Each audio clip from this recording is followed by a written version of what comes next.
So the process of getting into software can be long, it can be discouraging, an anxiety-filled time, all the things that you already know about that experience, or maybe you don't if you're earlier on in your journey. I don't know why I don't play in these videos better. Um, but so, how do you stay positive throughout that entire journey, and when you come up against a discouragement or you feel like you've stalled out, um, what do you do to help get yourself back up, get going again? Come at it from a energized, positive, mindset, so that you're more likely to succeed. Because it makes sense that if you're discouraged and anxious and all these negative emotions, it's going to be harder to stick with it. One, and then two, to land a job, because in interviews that stuff comes out. Um, you know, it makes sense. It makes a lot of sense to want to be positive and in a good mindset, a good place as you're going through this journey, right? So I've got some tips, some advice. It's not anything revelatory or mind blowing, but maybe hearing it from me will help you, implement some of it in your own life. So I think the first thing is having realistic expectations about the process. Everybody's different, and everybody's experience of getting into software is different. For some, and I would say the minority, it's a very fast and relatively easy process. For the majority of people, it takes a while, and it's hard. It's difficult. I tell people expect 500 hours of training and 3 to 6 small projects before you are ready to get a job. I think for a lot of people, it winds up being more than that. And, that's a 3, 6, 9 year long process, 3, 6, 9 month. It can be a year long. And, if a boot camp is only 3 months long, 6 months long, then, you're kind of expecting to get a job right after you get out of boot camp, right? And that doesn't always happen. But that doesn't mean that you won't or that you can't. You can. And, your boot camp is either the beginning or, it's your entrance into software, but it's a place to start. And, it sets you up well to then continue your journey into software. And so, I think they're worthwhile, and I think I'm going down a rabbit hole. But anyway, have realistic expectations. It takes a while to do this.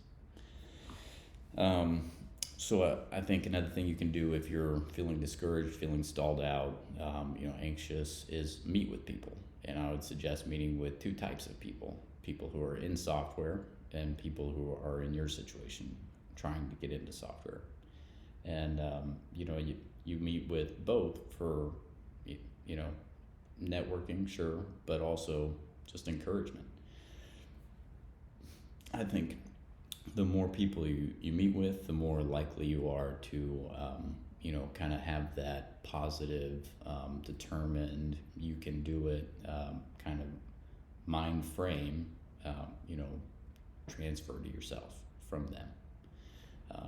Be meeting with people who you think are positive and who have things to share with you, and who you think will encourage you. But if you meet with a lot of them, that's going to be the case. So I would be meeting with lots of people who are in software, and with lots of people who are trying to get into software. That I didn't write this one down, but that kind of gets to like having a support network. So if you build relationships, with people in either of those categories, and they can serve as a support network for you, I think that is, definitely something that's going to help you stay positive and stick with it, and have an easier time of it. I think that helping other people can kind of boost your resolve, and help you kind of realize how far you've come. I think there's a lot of benefit to helping someone else who's earlier on in the process than you are. So if you have people you are connected to who you have something to share with, who you can help through a project or help answer, a technical question, give them some advice from your experience. I think that, doing some of that is very helpful for your own mental health outlook. So help somebody else. That's another one. For me, sometimes when I'm discouraged, maybe embarrassing to admit this, but Tony Robbins, I find him very, inspiring and motivating. TED Talks, I love those things. So something like that, maybe it's a book for you, or just, inspiring, uplifting, positive, content that's out there. Give some of that a go. See if it don't help. Taking a break is always something that might help. Whether it's, stopping what you're doing in your training to go for a walk that's, 15, 30 minutes. Or if it's, hey, I'm going to take the day off of coding. Both of those things can help. Planning, I think, is something that can do a lot to help us calm down when we're, letting our thoughts spiral and just feeling like, where's the end? What am I going to do? Am I going to make it? All these things. If you have a plan, then that helps combat some of those feelings and those thoughts. So, and that's one of the nice things about a boot camp is that, it's structured and you start it and you work through it and then you finish and you don't have to think about a whole lot, while you're doing it. But, you're thinking a lot while you're doing it because you're learning so much. But, you don't have to think about, where am I at in life? Where am I at in the process of getting into software because you're focused on your plan, right? So I think you need to do some of that for yourself. So, hey, I have been trying to get into software for, this many months and this is my current situation and this is where I want to get to. So I would plan 3 months out because I picked 3 months because I think that, it's long enough to let you settle into a rhythm and, achieve some significant things in that amount of time. And then it's short enough for you to then be able to reevaluate at the end of that 3 months and have enough experience behind you to then say, okay, I need to shift my plan.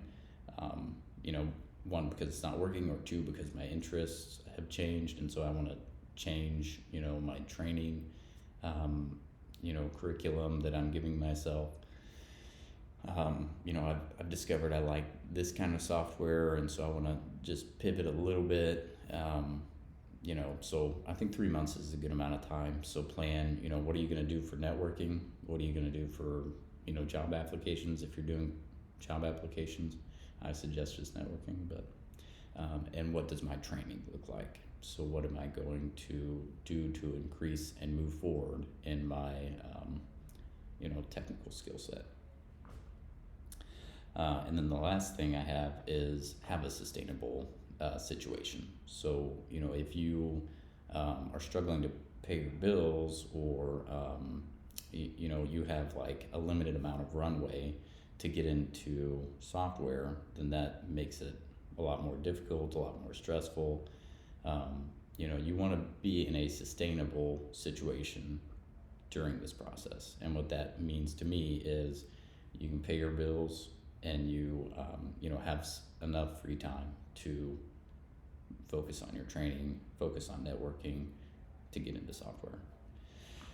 So, when I think of a sustainable process, I think of a job that, is not a career job, or if it is, it's not something that's overly stressful, overly demanding with lots of responsibility, something that's just enough to pay your bills and, doesn't make you work more than, say, 40 hours a week, so that you have plenty of free time to be doing, your training and to be doing the things that get you into software, like networking. That's pretty much it. The